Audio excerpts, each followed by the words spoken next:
Big welcome, everyone. As Fred said, I'm Rick Vanover from Veeam. Oh, sorry, I'm Michael Cade from Veeam. We both sit in the product strategy group. You've probably seen Rick Vanover many times before. We do similar roles in speaking to our community about what we're doing from a technologist point of view. Yeah, and for today, we have 5 real things that we want to bring to you. We want to introduce the Veeam of today, and we're going to go through the news of yesterday. It was well-timed. I highly recommend that you pick the Technology Live right after a GA of our products, which is great. We're going to talk about the resilience story. Michael's going to talk a lot about the hypervisor market, which is a very interesting space right now. And we'll also talk about AI and some innovations there. Questions at the end for sure, or throughout as needed. So moving swiftly into the content, the Veeam of today, that's what I think is super important of what we are as a company. A lot of people may have heard of Veeam, but do we know about the Veeam of today?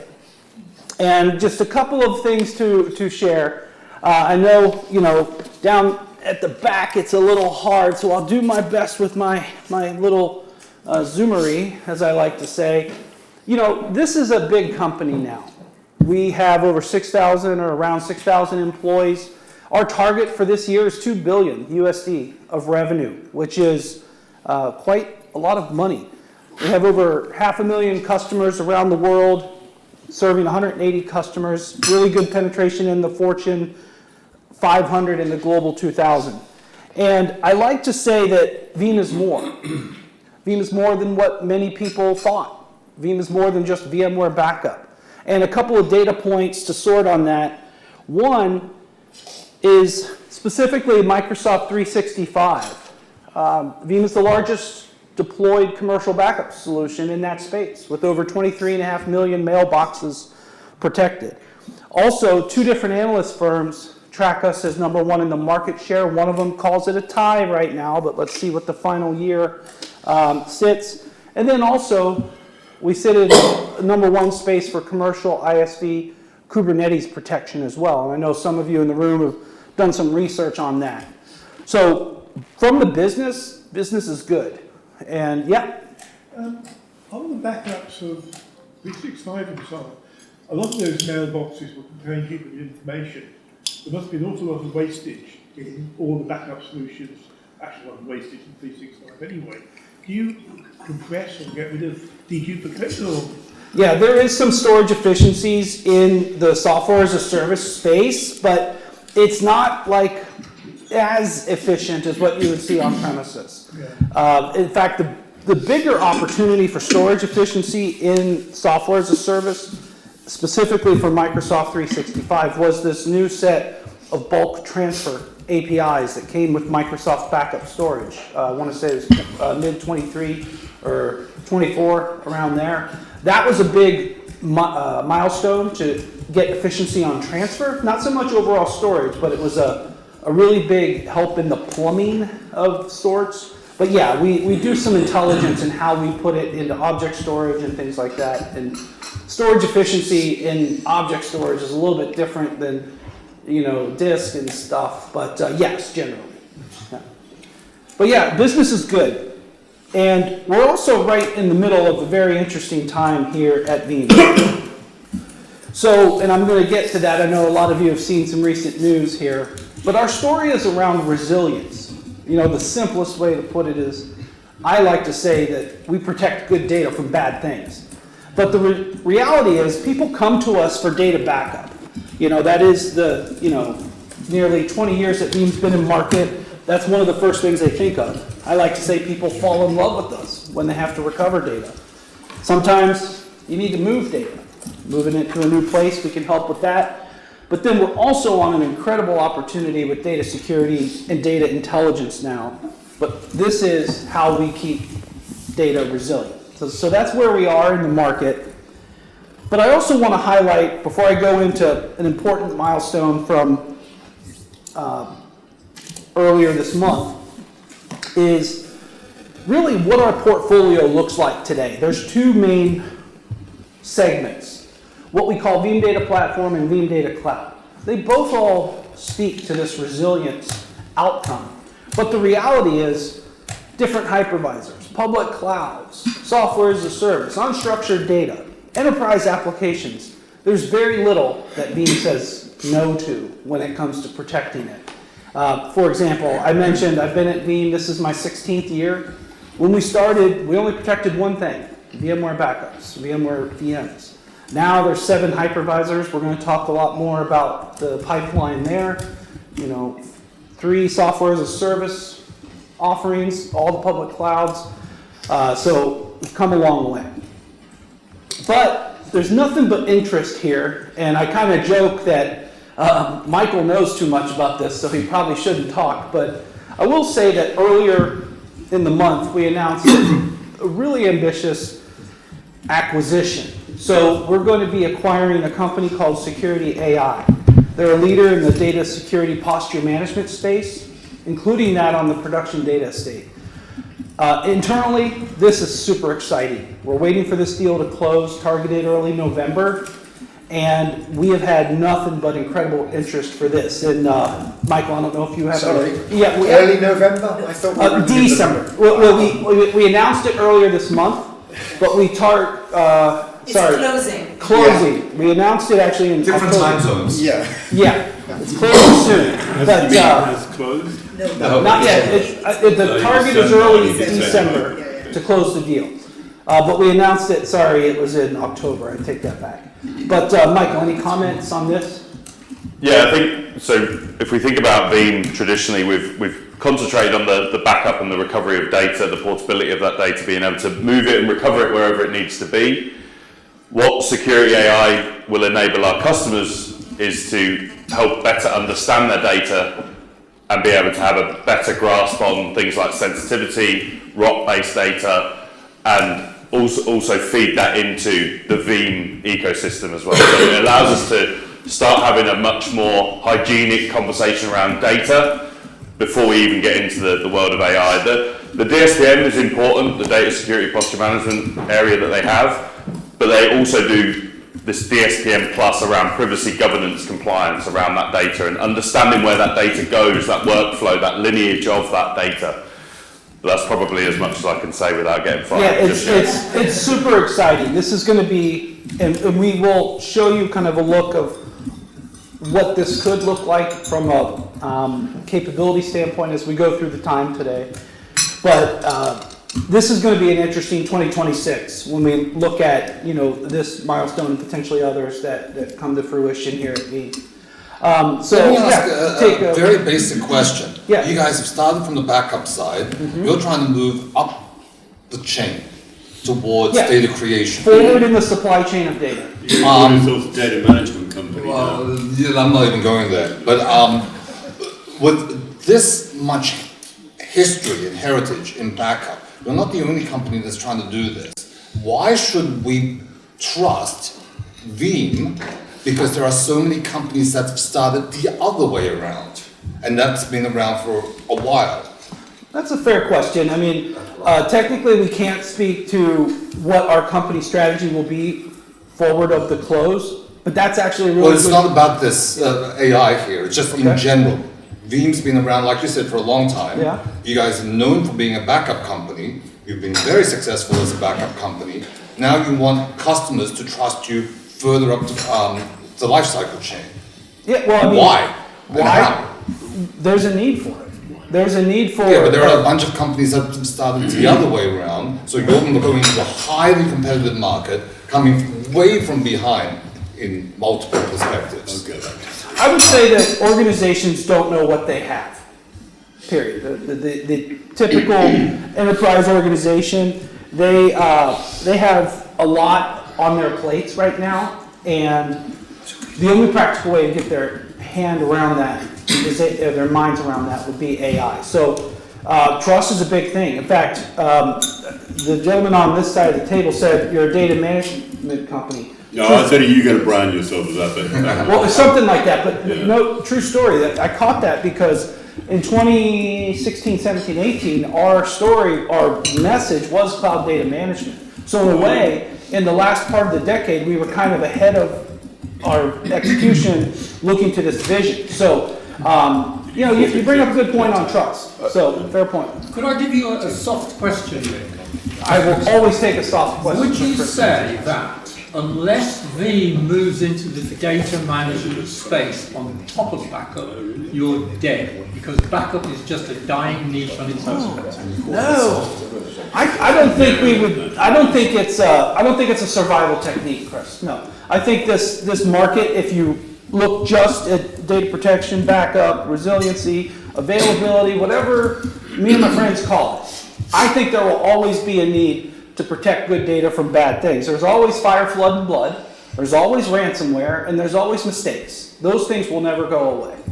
So I think the market has sustainability. I'll add to that as well, Chris, in that every year that percentage growth in terms of revenue dollar that we're bringing in has continued to grow year on year. Yeah. So, and the breadth of what we protect is also growing. Okay, like, so it's not just why do you hypervisor. bother going up? Just sit there and take in the growing money. Why bother doing this data management? People are hungry. What do you got, boxes?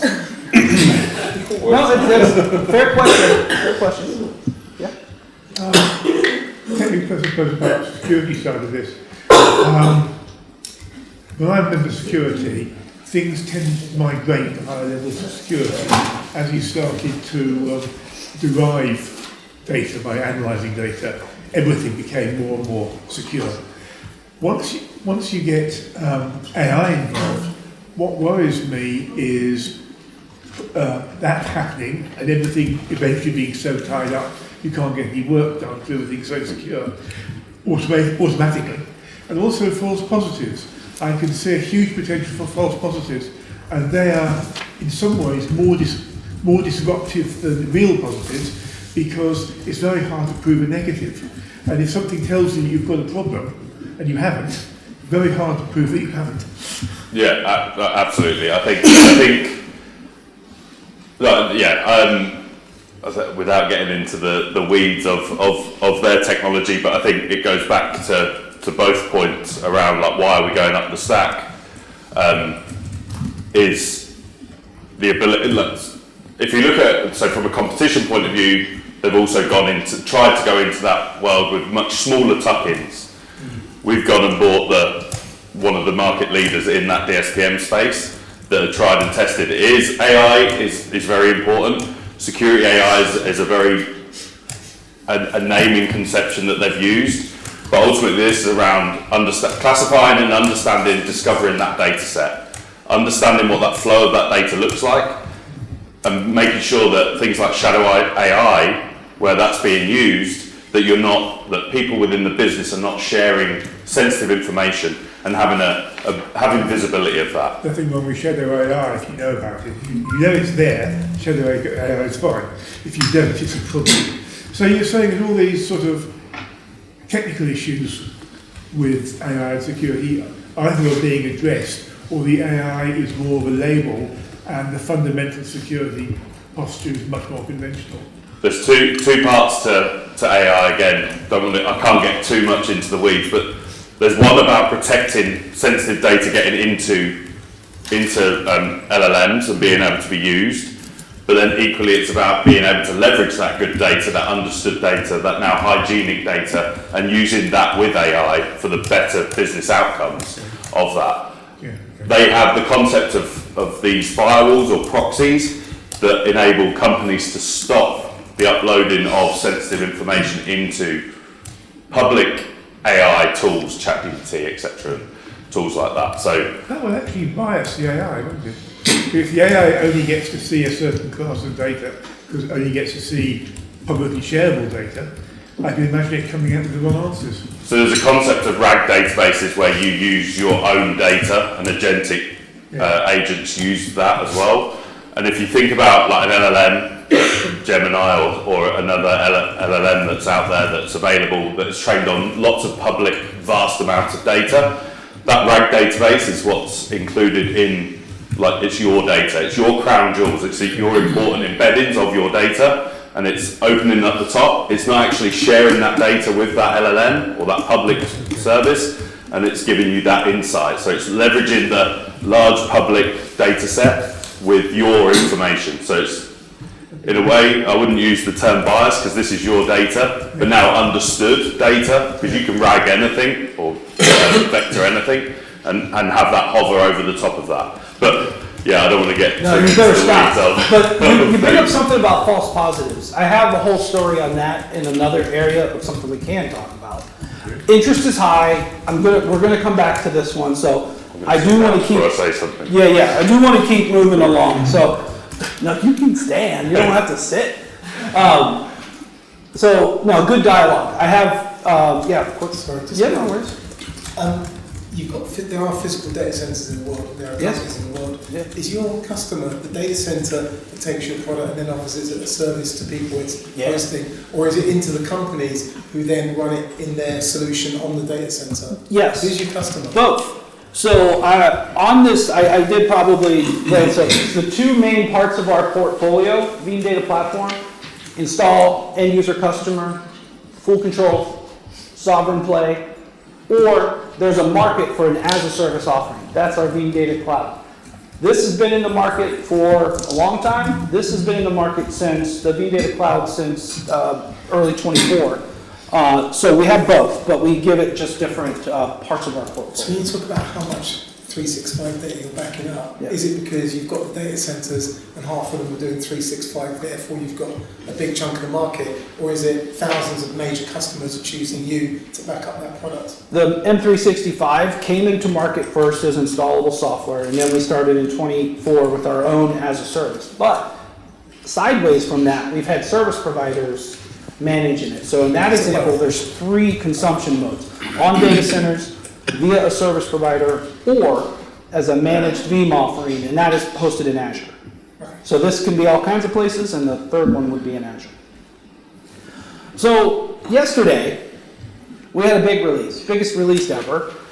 Seems like we do this all the time, but, and Sophie did distribute the press release, but our flagship part of our portfolio, the Veeam Data Platform, took a major release yesterday. So when we talk about keeping businesses running, this is one of the, at least in our portfolio, the most established offering, took a big release yesterday. It's kind of hard to put this in words, but one of the things that is the most important gateway technology is our Linux journey. Veeam Data Platform was born in 2008, Q4 of 2008, and it was a Windows app that you installed and helped make us get our name recognized. But the market has told us that a Linux offering would be good, and we said, well, how would we do it today? And so we launched what we called the Veeam Software Appliance. And just a couple of data points. Since it was released, we've had over 13,000 people download it. We've had 41 updates done automatically. About half of those, 5,000 or so, are submitting their usage, meaning they're responding to telemetry. And then the most important part was that there were no major issues. So this is a very good tailwind into the release that we had yesterday. So this is a very instrumental part of this offering. And where we are today with what we released yesterday is 3 things I want to hit. One is there's the Veeam Intelligence capability. Took a major update with something that we're calling advanced mode that really uses generative AI technology to talk about the data under management by Veeam. This can solve some real problems. Time permitting, I'm going to show you a demo if you want to see that.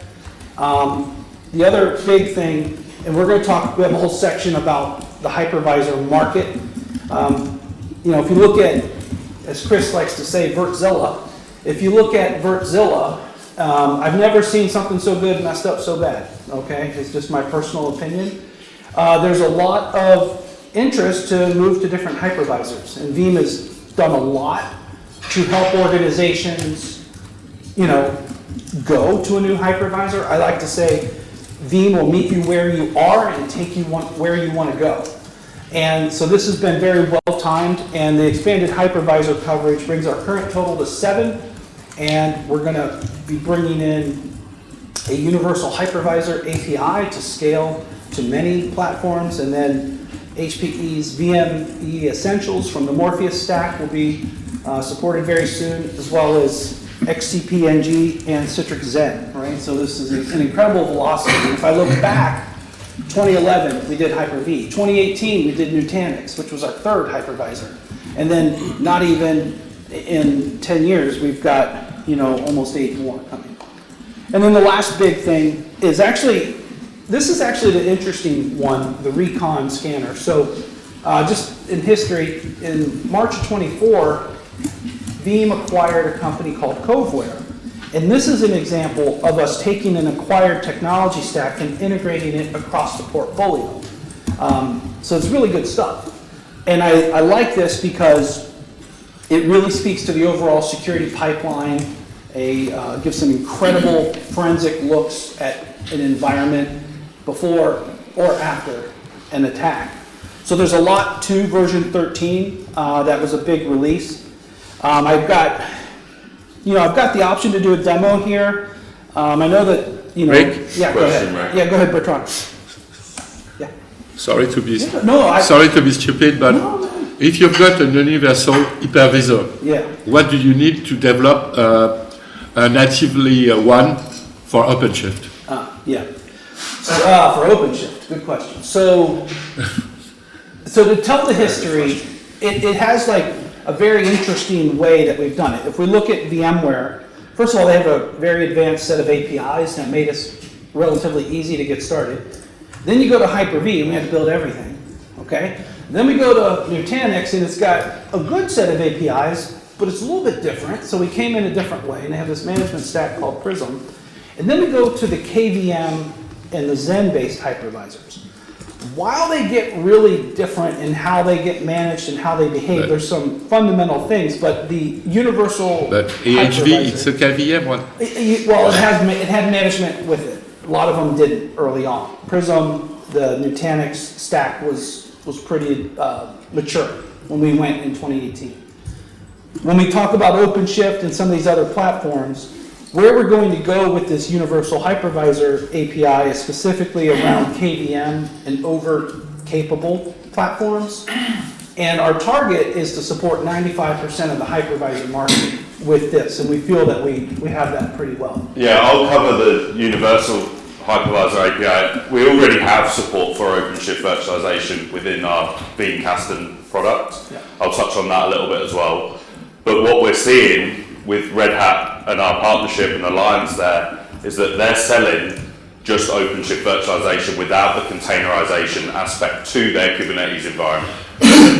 We're seeing interest of customers looking at that as an alternative hypervisor using KubeVirt underneath, but those customers want that same VBR experience that they get today with VMware, with Hyper-V and Nutanix. And they want to be able to use that with OpenShift as well. And it ultimately uses Kasten under the hood, just brings everything into that universal console. So they're two separate. OpenShift virtualization protection and the universal hypervisor API is actually for all of these, I'm going to call them the weird and wonderful variants of hypervisor that we've seen over the last 2 years come out of the woodwork, and some of you may have been aware of them beforehand, but it's about how do we encourage them and bring support to those hypervisors quicker to the market to see and help our customers protect their workloads. Bertrand, did you ask about OpenShift or OpenStack? No, it was OpenShift. It was OpenShift. Yeah, OpenShift. Okay, good. OpenShift virtualization and universal hypervisor. Yeah. And I got it. when you've got something universal, normally you don't need to have a specific one. Well, Red Hat OpenShift virtualization is kind of a separate integration, which Michael will talk about in the next, section after next. Why so many hypervisors? Why so many? Yeah, People are moving. What? People are moving. Yeah. If we look at, the current market share leader of industry standard virtualization, recent behavior has made organizations rethink their investment there. And there's really 4 camps. One is evacuate quickly to another hypervisor. We have personally seen in our telemetry, Hyper-V is the biggest benefactor of this situation than Nutanix. The other camp is to rebalance. Maybe they're already multi-hypervisor, so maybe they're going to increase usage of another one to keep the cost of that one down. The other phenomena I've seen is going to the cloud. Maybe now's the cause to go to the cloud. And then the fourth very interesting scenario I personally have seen is to go unsupported. Stay on that platform, but let the license expire if they had a perpetual license and run unsupported, which is, I think, high risky audit problems, blah, blah, blah. But that's kind of rare. But that's the behavior in the market I'm seeing. Is the universal hypervisor API support that unsupported scenario? So we can jump over to hypervisor world now in a way, but the thought here is that for Veeam Data Platform, there's a primitive set of resiliency capabilities: backup, recover, go to another hypervisor, go back to one, go to the cloud, things like that. The thought here is we have a very advanced set of capabilities for VMware, for Hyper-V and Nutanix, and I kind of walk it down a little bit that way because they've been in market so long that there's more capabilities on the platforms that have been in market the longest. When we introduce a new platform, organizations want all these capabilities that we have. So we've actually prioritized parity across the hypervisors, which will take some time. But the thought here is the API will allow us to bring more parity to more platforms quicker. Now that's a 2026 deliverable, I should clarify. The hypervisor, universal hypervisor API is a 2026 deliverable. We announced it yesterday. But by having it standardized, we'll be able to rapidly bring capabilities across. So what does it work with? Is it for currently unknown? It's targeted to go for KVM based, overt based. Anything to add? Yeah, I have a slide actually. Yeah, we're going to we'll come get back into to that, where are the first iterations of that universal hypervisor. But ultimately, a universal API is the ability to accelerate the ability to support more hypervisors even quicker than what we've done over the last 2 years. Yeah. So it would be interesting. Would be interesting to see if you said Hyper-V is the one. That's just our telemetry. Yeah, but is that worldwide or is that mainly worldwide. US? Worldwide. Worldwide. Yeah. Okay. And the other kind of interesting thing that we've seen is Proxmox has risen quicker than. It's not going to overtake Nutanix in our telemetry. It just needs maybe some more time, but it's growing faster than any other hypervisor since we've had telemetry. So when you talk, just to clarify, when you talk about customers, you've got data centers, companies, and people sitting on seats. If you say you've got over 550,000, which of the three numbers is over 550,000? It's 550,000 seats, companies, or data organizations. Organizations. Yeah. Okay. And then the 23.5 million mailboxes, those are individual people. Yeah, 23.5. It's actually more than that, but that's million. But that's the kind of official track number that Microsoft lets us use. But it goes up. It's actually well over that because especially trials and employees that left an organization, they're trailed a little bit. But the thought here is 500,000 customers, and that number is actually up higher as well. Probably into 26, we're going to update what we call the boilerplate numbers as such. Yeah.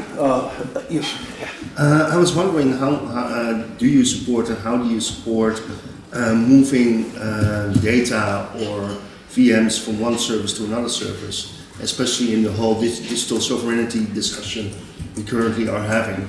So like going from the cloud or one service to on-premise or any combination of that, both for VMs as well as mail services. Can I pause that? I'm going to answer that in a question or in a slide or two. I'll just say that there's fundamental constructs that have been in market since 2010, which make conversions very easy with Veeam, and he'll get to that. Given that you convinced me you're the best backup solution around. I like the way you think. I've worked in lots of areas where we've got the data back after the catastrophe.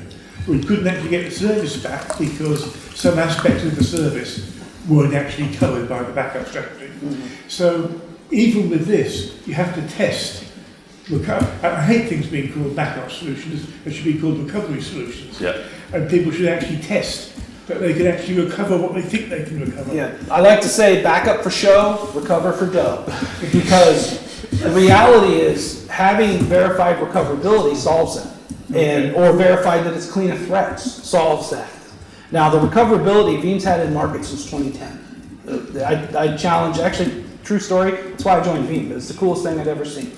And to take a backup and automatically verify its recoverability, so it's been in the market over 15 years, it's been performance enhanced every single time.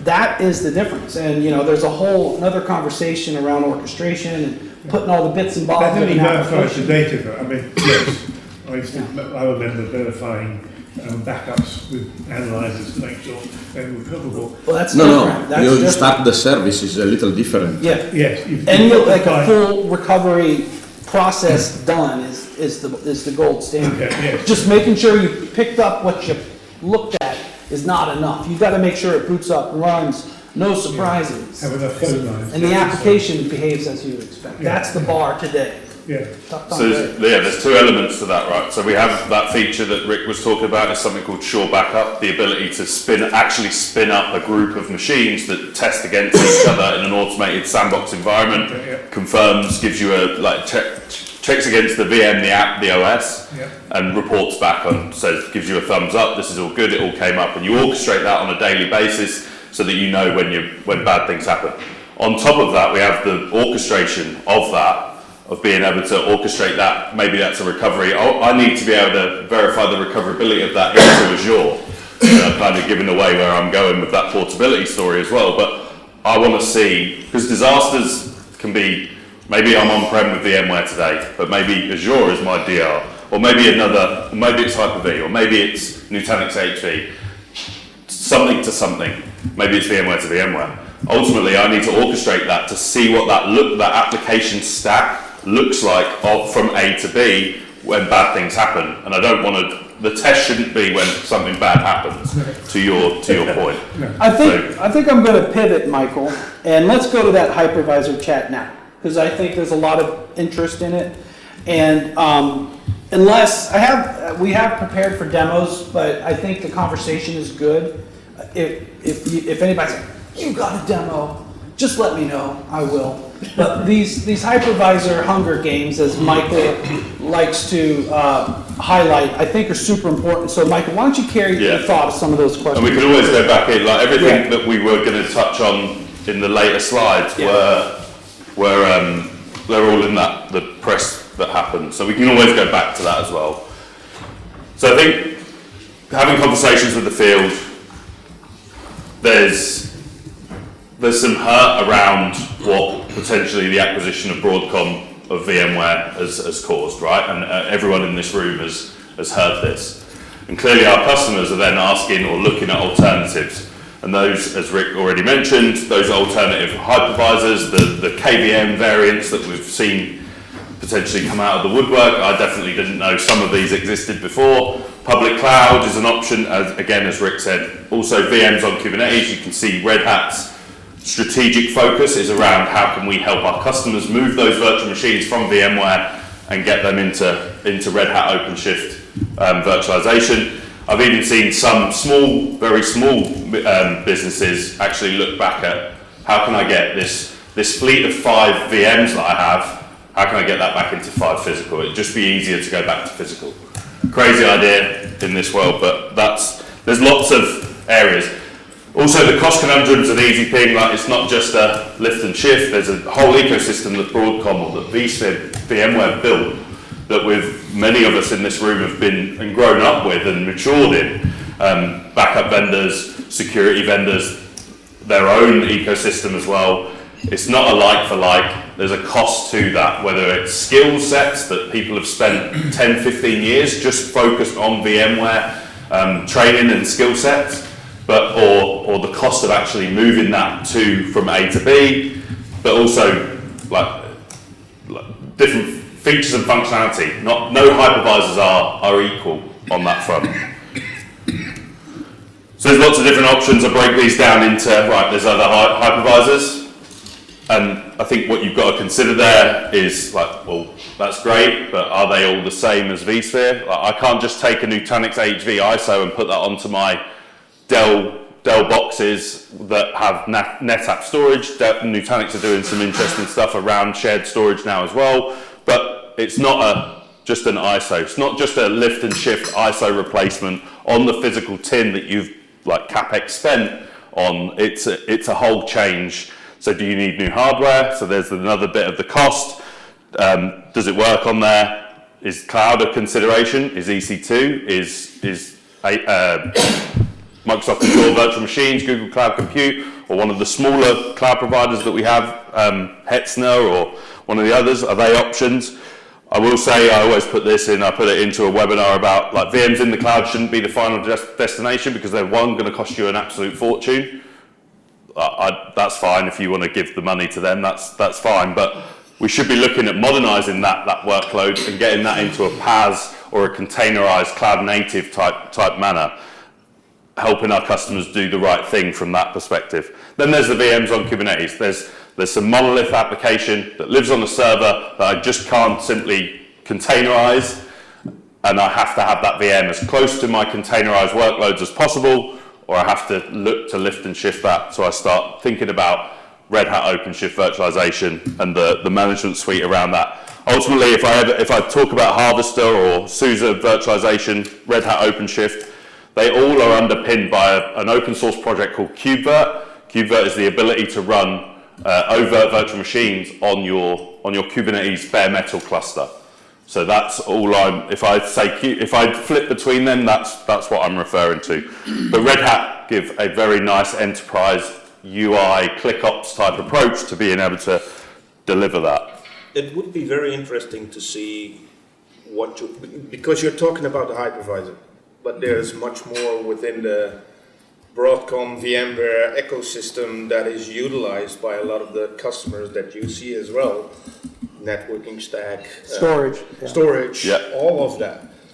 Are you going into that as well, or is it just hypervisor? Arjan, I'll give you what I see. That's what actually keeps people on VMware. Is maybe they've NSX, for example. Sometimes, like even in the Veeam conversation, some people decided. I had one client. It was in the transportation space in the US. They stayed on VMware because they really liked Veeam Explorer for storage snapshots as a high-speed recovery technique on their storage snaps, where that particular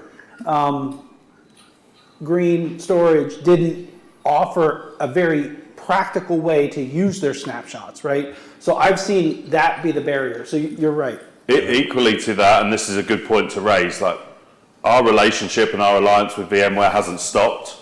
We're still, and some of the things in the press release absolutely talk to how our engineering collaboration is still absolutely ongoing and very important to Veeam. Like I've just made it sound like, well, they're done. Like let's move. That's not the case. Like these are just as important.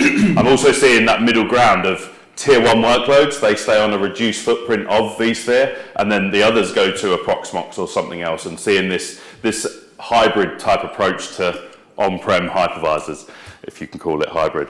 This goes back to the question around how do we provide that portability? But some of the differentiators that we have within Veeam, first one is this portable data format, and this is something that started way back from a Veeam image-based backups with vSphere. They all get stored into a VBK format, and I've done many sessions talking about this, and they're likening this to a zip file. If you took a zip file back in 1990, you could still open that, and let's say you did it on Windows version, you could still open that today on a Linux, a Windows box, or a Mac OS box. You could still open that. That's a very similar concept to what we can do here with a portable data format, that VBK file. All of our image-based backups for any hypervisor, for any physical image-based backups, for cloud-based workloads, EC2, Azure VMs, they all are stored into that same compressed, dedupe, encrypted file. Immutable too. Immutable, yeah. Can you process that? Because it seems to me that if you're doing big analytics, running those jobs against the backups might be more cost effective than running against 100%. So we have this story around data reuse and being able to actually expose that zip file, that VBK file, as a data store so that you can see the contents of that virtual machine, that image, and be able to leverage that data, be able to data reuse and push that against a very interesting thought. Maybe some acquisition might bring that into play as well. One comment, there's a healthcare provider in North America that I'm quite familiar with. They started a conversation with us around backup and disaster recovery, and there's all these best practices on copy management. This organization actually went to a 4th copy of their data, specifically because analytics use cases with Veeam were very easy to do. So, Michael, sorry, just a quick one here. What you were saying before around data portability, have you seen a use case where some of your customers are using Veeam as a kind of an alternate, kind of cross-platform migration method, for example? Yeah, right? Because you're not a data migration solution, but I mean. Yeah. So I, as a technologist, I don't really want to use us as a migration tool because ultimately, for us to be migrated, you're going to have to take a final backup, an incremental backup into that VBK format, turn that machine off, take the backup. Yeah. Time's ticking here, downtime, and now I'm using direct restore capabilities or instant recovery capabilities that we have within Veeam to bring that up in the other location. If that suits SLAs and migration terms, fine. Veeam can be a migration. It's not like this is an enterprise solution, but people get really creative. And I don't know about that. I have a challenge. We have an organization using our Orchestrator product to move 40,000, 40,000 VMs from one platform, from VMware to Hyper-V with our Orchestrator product. Now, that's going to take them some time, but they need that orchestration. They can't just do click ops, as Michael likes to say. But I would challenge it's ready for that altitude. Contradicting each other there. Are you saying no, we wouldn't want to see customers wasting time creating what are they called, VDK files and then restoring them? I'm saying if it suits the customer's SLAs to achieve that with a power downtime and recover that workload as if it was a bad day at the office and recover that workload in that way, I'm saying that's fine. If I wanted no downtime, if I had 5 minutes SLA to get that up and lack of downtime, then Veeam isn't going to get you that CDP. There's something again that was released in version 13 called Universal CDP that potentially would be a better alternative, but we're not there yet where we're going. So continuous data protection for any image-based backups from one place to another. I think the other angle to your question is that we're not prescriptive. We're not telling people to leave. But hang on, are you saying that there are customers that you... Absolutely. There's even partners that are selling services around Veeam's free migration capabilities that we don't charge for. I even have a slide of that example customer. Max, did you have a comment? Oh, no, okay. So that portable data format gives us the ability to recover those image-based backups from one source location to any of the target locations that we also support. So the ability to directly restore from one to another, I'll touch on that after. The other one that I wanted to touch on though is this instant recovery, and we started this with patented technology with instant recovery of the vSphere VM. So that goes back to how do we present that backup file to a vSphere environment as a data store and get that machine running in seconds. And we've progressed that to Hyper-V, to Nutanix HV, then also down to the database level, so being able to take a Microsoft SQL database, a Postgres database, instantly recover that into a database server that's already built somewhere else, as well as instant NAS recovery, so the ability to bring up your NAS goes bang, you've got the ability to expose that from the backup file itself and take cache somewhere else. Also Kubernetes, persistent volume claims, being able to instantly recover persistent volume claims back into your Kubernetes environment. So instant recovery, and then the other one that came out yesterday was the ability to take a Veeam backup file and instantly recover that into Microsoft Azure virtual machines. So again, not just hypervisor centric, but also being able to do that, the instant application recovery, instant unstructured data, but also instant VM recovery into Microsoft Azure. This is a bit more of that visual. So the middle is the portable data format, the VBK, the WinZip file or the zip file. And over on the left-hand side, I couldn't fit them all in, but this is some of the image-based backups that we have. Right, this is the VMwares, this is the hypervisors that we support, and then being able to recover those into any of those locations. So we take a backup of a Nutanix AHV backup here. It gets stored in that VBK format in any location that you choose. That could be Veeam Vault, which is our own software as a service repository to store data in an immutable fashion, but it equally could be a dedupe device on-prem, it could be your own object storage, it could be anywhere, it could be encrypted, it could be immutable, and then it gives us the ability to recover that into any of those locations as well. So, doing what you do, the way you do it, this technology and how you're developing it with the new Essential acquisition, what approximately will the size of that market be in 10 years' time? What's the approximate time you're aiming for in 2035? Well, you've got a piece of the pie now. I don't even know what I'm doing for dinner. Okay, I don't know what we can say about 2035, but I can say if you look at... You're not specific to you, but that market, what is it going to be worth in 10 years? It's unestimated in an optimistic manner. I don't think we can at this point. No, I think that's probably back to you guys. As to one of the analysts what do you see from a hypervisor perspective? They're not going away, right? Kubernetes comes out, it's like, oh, long live virtualization. Virtualization isn't going away. Kubernetes isn't going away. Cloud isn't going away. I think we're in a world where we're going to have to deal with multiple platforms. And the cloud is in there too. Keep that in mind. It also includes the cloud. It's not just an on-prem storage, you know. So I don't think the data center isn't going away. I don't think virtualization is going away. I think we're just going to get more and more multiple platforms to have to deal with. And from a Veeam perspective, we have to meet where our customers are going, whether that's a hypervisor, whether that's an application, a SaaS offering. Like we have to be where our customers are to help them understand and protect their data. Meet them where they are. So I'm going to come back to a variation of my question in the beginning. You guys are very well known for your VMware side. Great heritage. And Microsoft 365. Let's stick with the VMware side.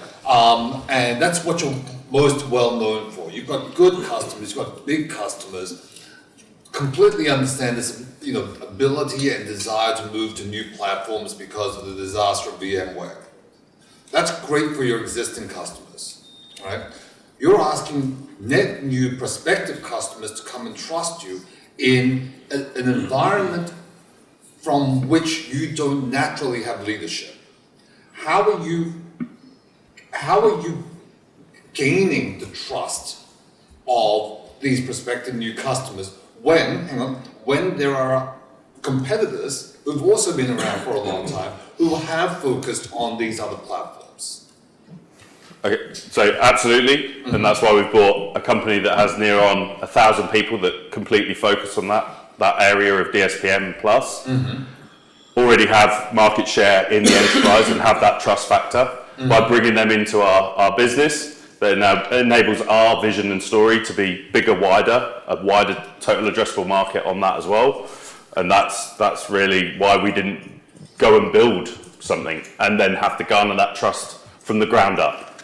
I'd also add, is it Alex? Sorry, your name? No, you. Ben, sorry. Ben, I would also add that we've had really good traction with folks like Hewlett-Packard Enterprise, Lenovo. They are bringing us into these conversations. Microsoft, piece of news from 25th of February this year. Microsoft made an equity investment in Veeam. And that trust for new areas, especially the Microsoft one, because it could be an Azure local conversation, it could be a Microsoft 365, an Azure conversation. I like to say partnerships are in Veeam's DNA, and when those types of folks bring us into conversations with clients, there's an immediate trust, a tailwind of trust. That From happens. a VMware side, sure. Well, no, for other workloads. Because Lenovo does a lot with Nutanix. HPE is very much on a VM Essentials new hypervisor mode. Yeah, they're also in the process of getting rid of their partners, but okay, let's put that one aside. But I'm just saying, those are three examples, there. top-level partners of Veeam that are bringing us into enterprise conversations, trusting about their data resiliency, and those conversations are going well. So I'd say that one angle to help that in new places is our partnerships. And maybe there is another point of view, because VMware is providing the same API to everybody. So why you are better than other on VMware? So maybe it's not only the source. The most important part is what you build around that make the difference. If you change the source, you can still build around good services. Yeah, that's a good point, Andrea. What we've done with HPE and Microsoft, really strong examples there, but I don't really have that type of example in Lenovo except for TrueScale. So, by the way, sorry to just jump in. Since you mentioned HP, just reminded me that they're releasing this new hypervisor, Morpheus or whatever it's called. Yeah, so HPE, VM Essentials, Morpheus, Hypervisor. Sorry, it's Alzheimer. If I was going to just touch on Ben's point just a little bit more as well, in that I think there's a misconception, and I'd love the whole room to be able to walk out about this, is that, like, yeah, we started with VMware, but that was just kind of the start of what we do. Like, I would say the majority of that pie is not VMware workloads now. We have customers that are only in AWS or only in Azure, only Salesforce, only M365. Like we only have Kubernetes? Only Red Hat OpenShift or only Kubernetes. Like we have the pie isn't all painted VMware. I think there's still a feeling on the back of our head somehow, because you started as this kind of VMware backup company, and historically you were selling primarily to SMEs and so on. So I think that kind of sticks back to the head somehow, and the market, the landscape. And I think that's absolutely fair. I think if I was to say if this whole room can walk out going, well, I didn't know VMware, I didn't know Veeam did this, and there was some numbers that Rick shared at the start about 77 or 83% of the Fortune 500. I should know that. Is 83% of the Global 2000. 77%. No, that gives an idea of, like, we're in the enterprise. Like, we're not that SMB player anymore. Like, we are in there predominantly with the enterprise as well. Max, I'm doing some in my head math. Bear with me. I will say it's well into the double digits percentage. It's not quite 50. Well into the double digit percentage of our revenue is not VMware backup. Okay? It's definitely a double digit. I mean, just the M365 revenue, just the Veeam Data Cloud revenue, all of those buckets, and then I'm doing in my math the current telemetry split. It's more than 50% is VMware, but there's a very solid percent that is not. So then I would argue you need to stand on the soapbox and yell louder. Yeah, probably.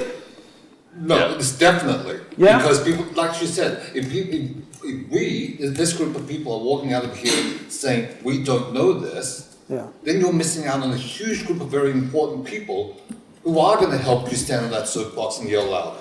Every customer and partner conversation, that comes up. And it's always a re-education.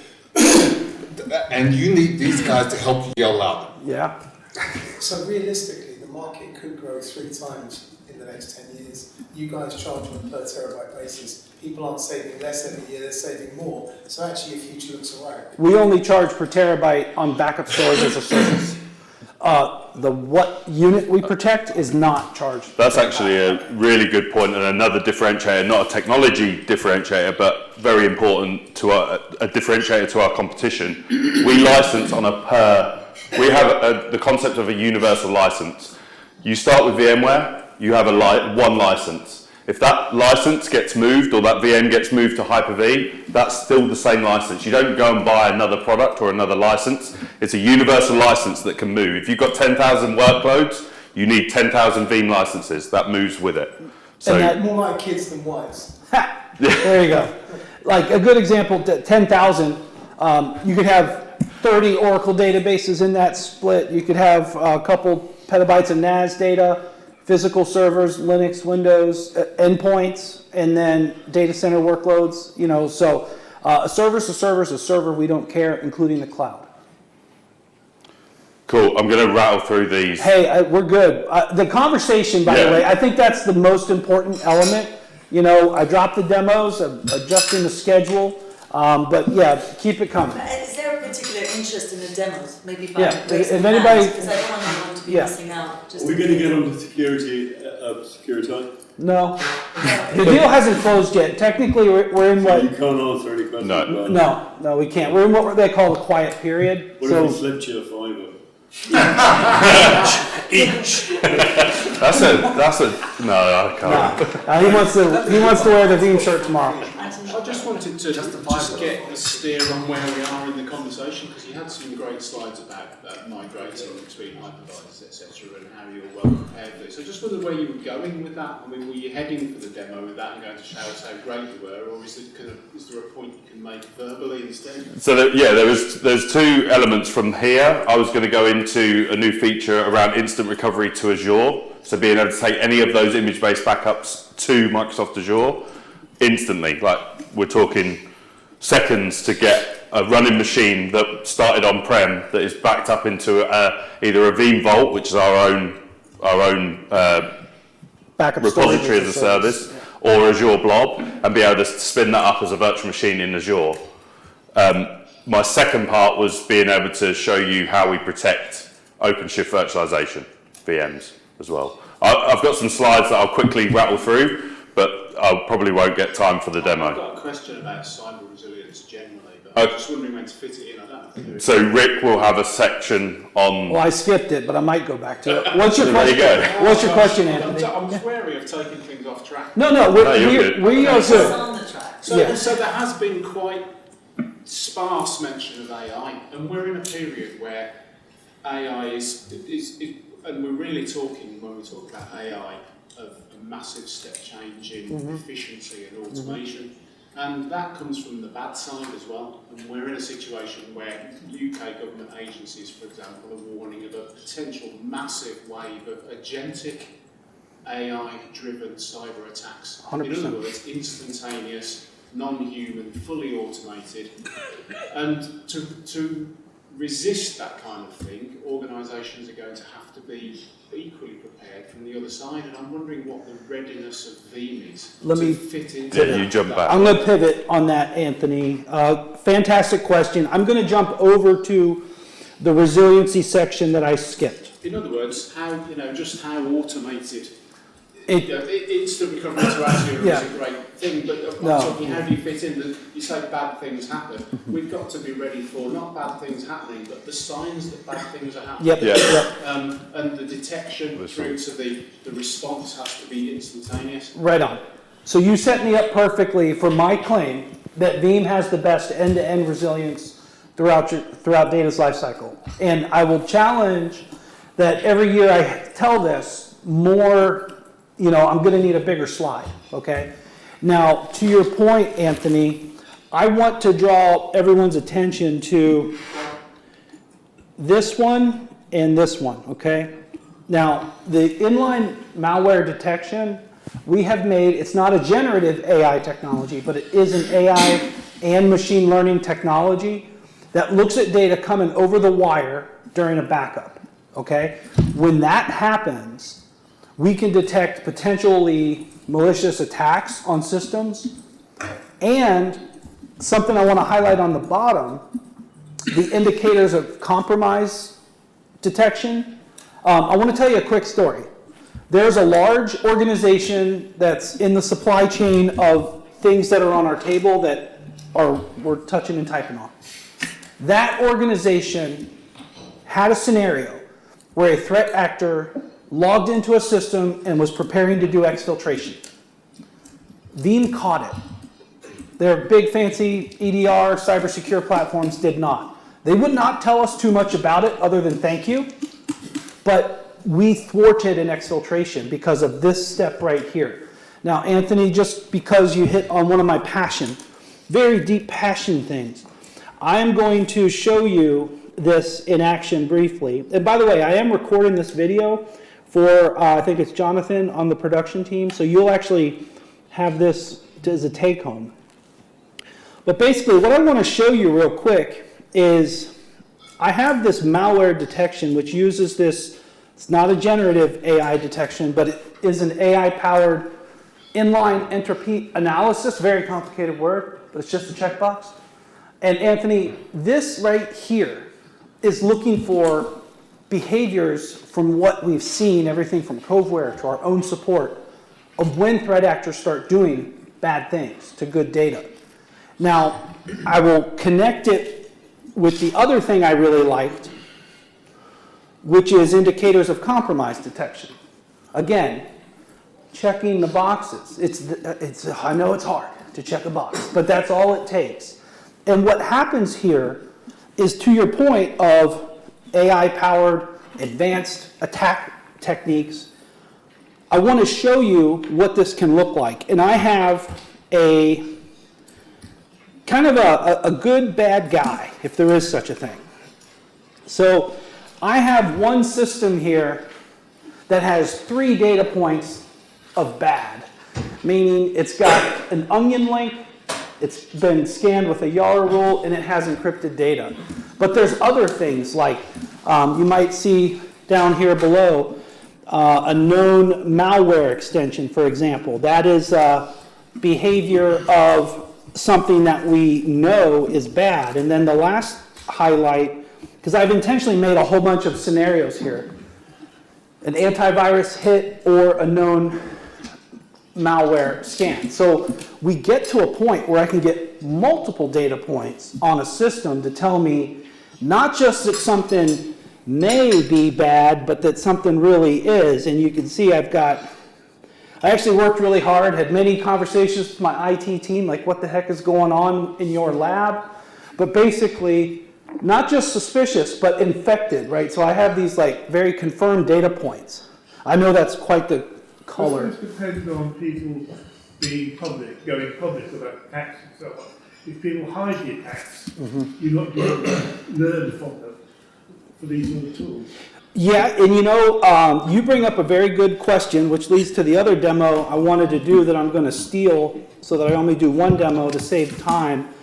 But I'm going to ask the generative AI engine, what does all that mean? Okay, because I see infected, I see a couple different reasons. What I've just done is taken the one that's kind of got the most problems, and I've said, is it infected with malware? All right?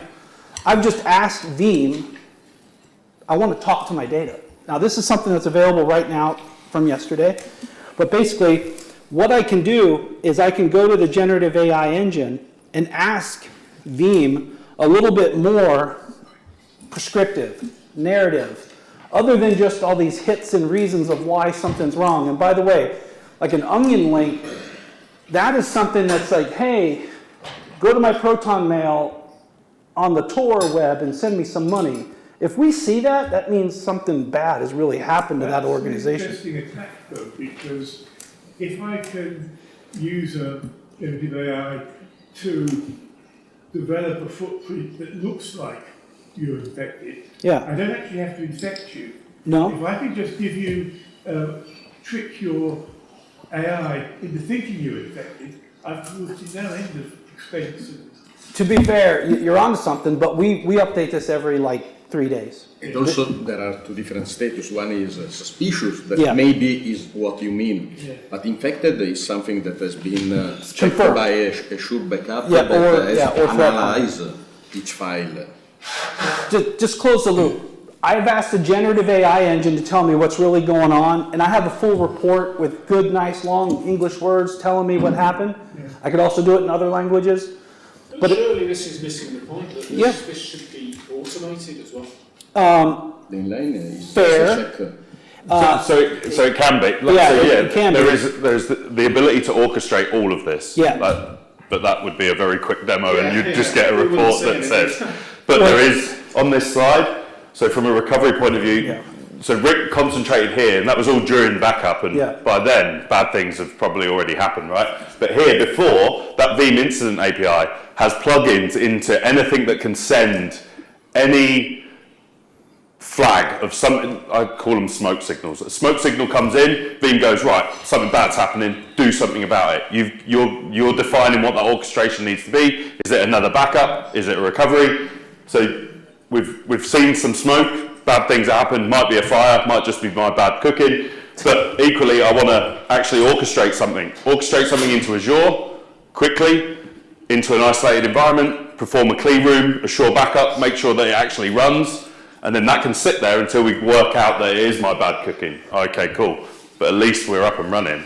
And Anthony, just to close the loop on that, I will say all these different platforms, that also are part of a stack, we have integrations with. They're the smoke signals. The additional smoke signals, right? So what we see from organizations, I know this is a lot. By the way, everyone will get the slides, and I'm going to send the video to the production team. But the thought here is that Veeam is an important data point in that supply chain of data. I'll also go so far to say we can't be all things to all people. Okay, I mean that's kind of a, maybe that type of thing that'll never make me a CEO. But I think about what we're doing in this type of thing. It's one of those things, we have to be realistic about it, but we need these other platforms, SIM, SOAR, readiness things, incident response, that one we have, right? We have limited storage of our own, those types of things, and what organizations want. But it's a constant fight. But surely you're sort of the last line of defense in this thing, right? So that used to be one of our taglines. Yeah, right? but that's, on the one hand it's good, but on the other hand you've dropped a lot of balls before as an organization, before you got there, right? So those smoke signals need to go both ways, and ideally you have a map of where things went wrong that you right? That's should I say too much about the? No. But right now, if you look at said company that we are acquiring, they might have something called breach analysis that allows you to walk back the mapping and the track that something bad might have taken, and they'll be able to give you the footprint. They're not data loss prevention, but they are going to give you a mind map of where things went wrong. Not only that, but also improve all that EDR stuff, and that didn't catch the threat or the we are on the edge of having so much more control on the supply chain of data, okay? What we can't talk about, what we do have, I mean, this is we're like really excited about this, okay? But the thought here is like, this incident API is a very good forward smoke signal because, for example, take the logo wall. If CrowdStrike sees something, it can give Veeam the signal, let's take it one additional immutable backup just for forensics and potential early recovery. Those are things that really can make a difference for an organization today. And then the last thing I'll highlight to Anthony's question about some of these kind of more advanced techniques, the recon scanner, I actually think the best part about this is the data pipeline that can correlate events over time. For example, if 3 months ago, someone was, or any amount of time ago, someone was elevated to an admin, and then the admin elevation somewhere else, and there were some abnormal login behaviors potentially from another place, and then there was additional tooling put together. All those sequences map to some of the TTPs of threats and their behavior. So this is a good way, both before and after, to get those data points correlated. Can I just ask you for a summary then on what you think the readiness of Veeam is for a world in which there's a step change with agentic cyber threats? So I'll give you the shortest possible answer that you would not expect from us. We have over 500,000 customers. We don't have a tech support case on record of someone unable to recover data if their data was in an immutable repository like a bucket and they have their encryption key. We've always been able to recover data. And the rapidity of that? It happens every day. We have a dedicated team of ransom, and that's even before organizations who maybe get into like the full-blown incident response. The regular tech support operations, every day it happens. We've got a team, there's 30 in the Americas, there's like 45 in EMEA and probably less than those two numbers in APJ. All they do is sort out tech support. In the back. Yeah.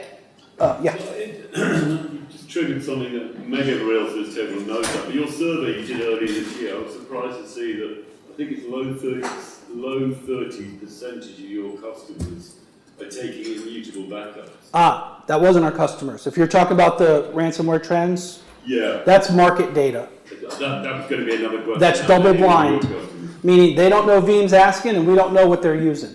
Right. So, and that's bad that we thought it was a customer survey because a lot of those highlights are not good. Which that's a good catch, but that's not customer. That's not a customer report or a customer survey. How many of your customers are taking immutable backups? That's a really good question. I'd say it's. I will say this: from about 2019, every partner, every one of our sellers, like internal people, this is an absolute must-have. Okay, so it is built into the sales process. We don't track, or I don't have an off the top of my head number, but it's an absolute table stakes now. Well, it's built in by default. It has to be in a mutual backup location. To clarify the V13 Veeam software appliance, which was news of yesterday, it can't be done without. Just to give another data point. Yeah, did you have a question? Yes, false positives again. You were going to talk about false positives. Well, I will tell you, with all these things, it can happen. In fact, one of the things that we consistently see as the biggest trigger of false positives, believe it or not, is the AutoCAD application. It has some file types that have been reused over the years by some ransomware behaviors. So the file type has a lot of false positives. But the other thing is the indicators of compromise. Let me go back to that example I told you about of the electronics supplier. What specifically happened was FileZilla showed up, but they're like, we don't use FileZilla. That's a normal tool, so that's one of those living off the land type of things. But if TeamViewer showed up, the organization does use that. But you know what? TeamViewer didn't show up. FileZilla and some other command and control remote console tools showed up. So there are sometimes false positives. But I say the juice is worth the squeeze to get to the bottom of it. Yeah, and I think also where you showed in the demo, Rick, I can't remember what it's called. We put them into a. We don't stop the backup. We don't go, oh, there's FileZilla, stop the backup. We continue the backup, but then we flag that backup as suspicious. In the top left-hand corner, malware detection. So then they're at least alerted. So some human has to go in and go. If you right-click on one of those, you can say, oh, actually, we know we use FileZilla there, or we use that. That's normal. Or I can ask the generative AI to really explain it to me, because I understand our audience is busy. They got a lot of things going on. I don't mind false positives, they're managed. Exactly. If people don't manage them effectively. And if they increase exponentially, you come to a point where you can't manage them any longer. Yeah, 100%, and you stop managing them because it just becomes a wall of notifications, right? I want to do a time check. There's one more thing I have to cover, okay? And someone said we're surprisingly light on AI. I don't remember who said that. It was me, Anthony. No, not me again. It was just me. And so we'll come back if we need to some of the other things. But I want to just tell you this story. So where we're going. This is where we're going. Yeah. And Michael mentioned some of these words about understanding data, unleashing the value of the data, securing the data, recovery of the data. That's where we're going. And, that's a directional look. And I'm super excited about it. I mean, we've got productized AI. Anthony's question about the detection, I talked about that. I briefly showed the generative engine. And there's also intelligent diagnostics that can help organizations know more about their environment. There's a lot of technology, and then even customer experience, like when our customers have a question about something. There's, in many cases, 3 different AI homegrown things that move that through for efficiency, time saving, and accuracy. So I just wanted to kind of have this vision of where we're going with AI. And then I wanted to also, I don't know, Michael, if you wanted to come back to the Kubernetes part, because we did have the AI question, because it got really interesting with one of the slides over just here. if you go on to that second AI thing, just to touch on this. Yeah. This, I think every single company seems to have created some sort of chatbot, and that's initially what Veeam Intelligence was 18 months ago, was the ability to interact with our documentation. Customer could ask, how do I do this? And it would go and use the RAG of our documentation and be able to get some insight back on that. That's been developed so much in regards to being able to not only use documentation, but also be able to provide reporting. Natural language ask that Veeam Intelligence chatbot, provide me a report of all the backups that happened last night or in the last hour. Tell me all the ones that failed. Bad day at the office. Like, tell me information that you would normally have to go to a Seam or a Veeam 1 engine to be able to navigate and get that report. Now I can just instantly speak to this Veeam Intelligence and get that information back. You saw Rick ask it about a certain backup, a certain VM, like quite granular in terms of what it was, and get some information, quite important granular information about that machine. The other is this intelligent diagnostics, and this is again, this has been in the product for a long time. This is the ability to leverage our support cases where we see common misconfigurations, and that signature gets offloaded and uploaded to our customers, so that they don't have to go and learn the same, they can walk the same path but not have to deal with the obstructions of that. So if there's a best practice around immutable backups, there'll be something in intelligent diagnostics to say, last flagged, you should go and fix that. Or more specifically, there's this big data, Hadoop data warehouse, and that signature that's exported is pulled down by our customers. It's a reverse dial home. There is telemetry, but this one's a reverse dial home. And that signature is pulled down, and bizarre scenarios like XYZ version of storage with ABC flavor of Linux and then maybe this hypervisor, you're at risk of this potential snapshot anomaly. Here's the KB for the hotfix or call support. It can be that granular. We've seen a few things. Could you elaborate a little bit more about the AI you're exactly using, right? Because this one's machine learning. I should clarify. This one's machine learning. But do you train your own models? Do you do? Could you elaborate a little bit more on that? The generative AI technique for Veeam Intelligence is powered by Azure OpenAI, and we train it both on productized Veeam documentation, and there's this advanced mode which will also allow it to use the local database. So that is an opt-in. So when I said, what's wrong with this system? I already had told the Veeam Intelligence engine, you're okay to look into my specific environment. So first of all, you can turn it off, but that's a big problem. However, none of that data goes back to Veeam. Yeah, it stays local. Very important that it stays local, and like I was using the concept of RAG earlier, it hovers over the Azure OpenAI model that we have in Azure, but gives you the complete context and gives you that feedback on that. So hopefully we're not taking people's data. That's important, unless they pay us to. We'll do that. But to be fair, in Veeam Data Cloud, we have soft announced a new capability that's going to do malware detection in Microsoft 365, right? So that's a little bit different because it's hosted as a service. That's kind of it's been soft launched and it's rolling out in small steps now. Not really ready for show and tell, but that will change this kind of story for that particular aspect. I can fill in with another quick question. Hey, the rest of the time is questions, and so I was just thinking, it's possible potentially to boil the whole question of cyber resilience down to a battle over RTO. Now let's assume that you can always protect all the data. The big question then comes, and what the attacker is trying to do, they're trying to stop you ever getting an RPO, but assuming you can beat that one, the question then is your RTO. I mean, are you going to take out a company for 3 months or a few seconds? What are your expectations for Veeam's contribution on that? There's two answers to that, Anthony. Number one, the unit RTO of a workload is really quick nowadays. Minute or two.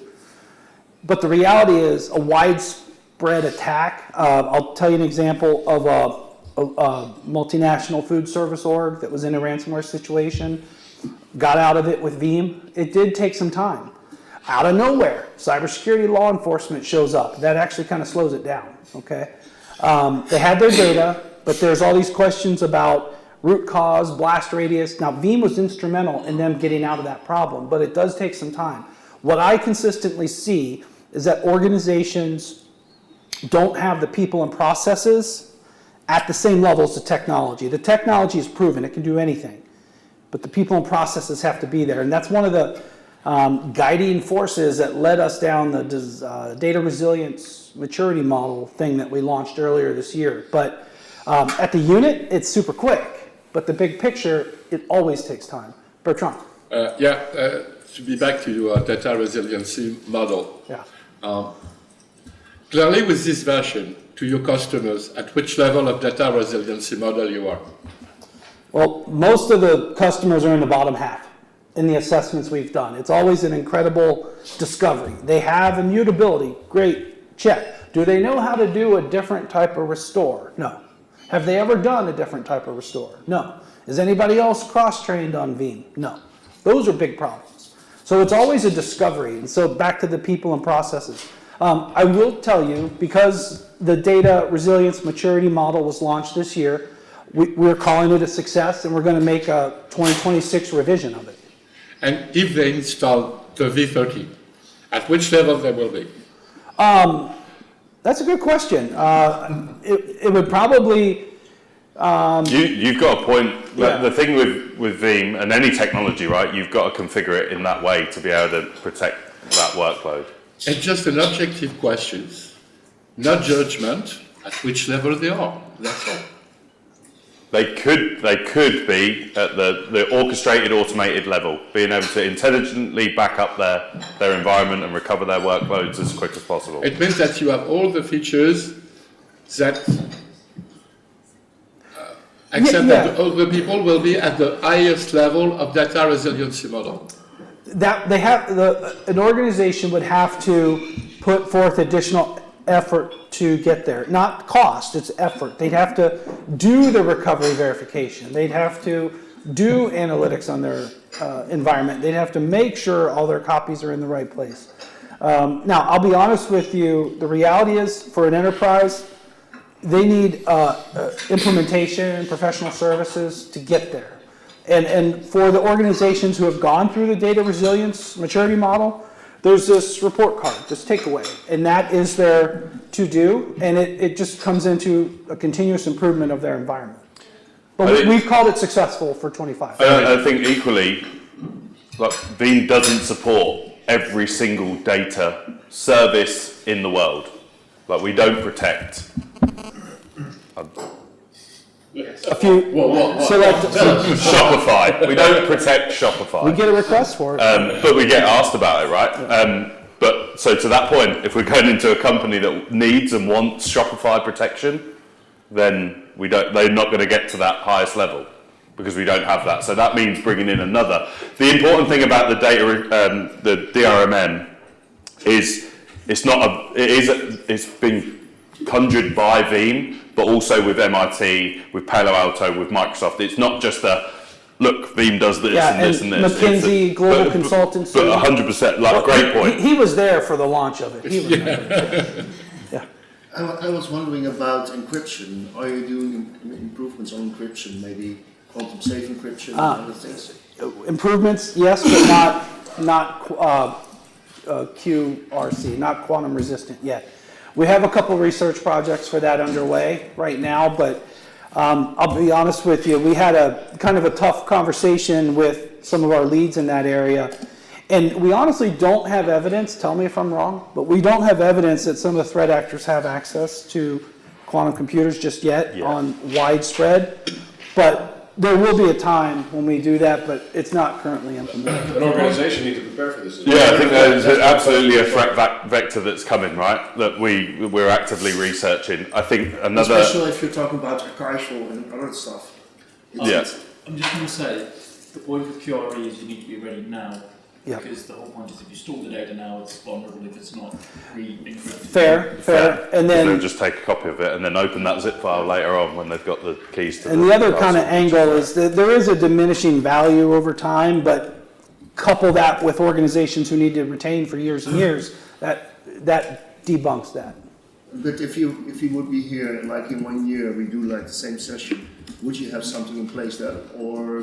We haven't put a timeline on it, and if I was to give you a forecast based on past Veeam behavior, we would probably pilot it on something small. Like for example, the Salesforce product is probably one of the smaller elements of our portfolio. That may be a good place to try something like that. It's not a confirmation by any means, but when we've done other, like for example, object storage, we actually did that first with the Veeam agent for Windows, and then we took it to the big Veeam data platform at large. So it's one of those things that we would probably start small, prove it, scale it. There's a lot of shared technology across the portfolio. So I was going to add on to that is that there's companies that are completely focused on this for the good guys or good people, and it's this box here. How do we integrate into encryption vendors such as Fortinix, IBM Security, Entrust, Thales, and any others? Like they're who we're working with from a research perspective on how do we better enable encryption at where we are today, but also in that quantum era as well. Yeah, but if I look at the scale and how much the customers trust your company and what's happening currently in the world, we know how far they are in the US. We're not too sure about how far they are in some other countries. Well, that's the thing. The fact that we don't know is risk. So you're not wrong. It's been prioritized. I just don't have a timeline to share at this time. Yeah. I think what I say about AI, the AI hype, is that non-technical managers in companies may become to see it as a kind of magic and assume they don't need the people in the process any longer, the AI will do all that for them. Are you seeing that as being a problem, or are they being more sensible? I think that goes beyond the data resilience conversation. I'm personally mortified about Generation Z coming into the workforce. They're the first AI native generation. They don't have years of institutional knowledge behind them, and they're incredibly confident coming in with that AI fluency. And take a day like a couple days ago when GPT was down. Was it Cloudflare on Monday or Tuesday of this week? So how do they work without their tools, right? So I think there's almost a society problem. Data protection. Well, I don't know. The old guy's got a little bit left in us, but yeah. You say that. I was moderating a financial services CISO debate the other day, and because all the investors, all the analysts, all the vendors are talking about AIs and all these great things. Not these all the analysts. These CISOs are seeing the security window just blown right open because everyone thinks I'm going to get fired, I'm going to be replaced by AI, and they're just seeing the scale of work. Well, the organisation. My kind of that's not your juniors. That's right across the everyone's taking. And my unsolicited life advice that I tell people is, AI might not take your job, but somebody who uses it more and better than you may. Yeah.